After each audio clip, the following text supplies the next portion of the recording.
of course, protection of our tourists. The tourists have a very good and nice and happy experience in my city. That's the most part of our policy on the tourism. We are so proud that so many Chinese people want to go to Copenhagen and choose to go to Copenhagen, because already we have a lot of Chinese tourists in my city, and they behave so good.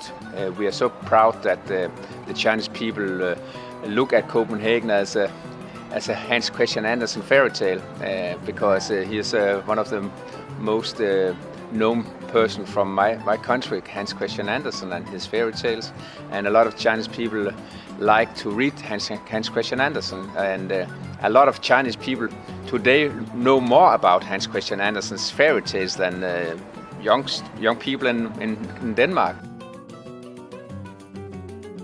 I think, of course, Hans Christian Andersen and his fairy tales, The Little Mermaid, is very well known for Chinese people before they come to Copenhagen. What they bring home from Copenhagen, I think, is our bicycle culture, that our harbor is so clean that you can swim in it.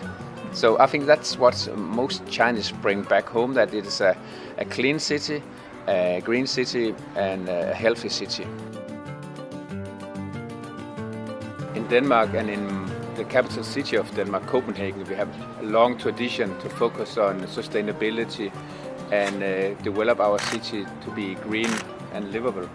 And now we can see the results of this proactive policy for the city, that the Copenhageners love the city because it's clean and healthy to live in. You can have a swim in our harbor because the water is so clean. We have, for many years ago, we have invested in a completely new sewage system, so we don't put the wastewater into the harbor before it is cleaned. And the Copenhageners also want to bike in the city because it's safe to go by bike. In the 1970s, the car was also king in my city, Copenhagen. But we changed this mindset and we changed the urban planning of the city. And now the bicycle is king in Copenhagen. We have more than 350 kilometers of separated bicycle lanes.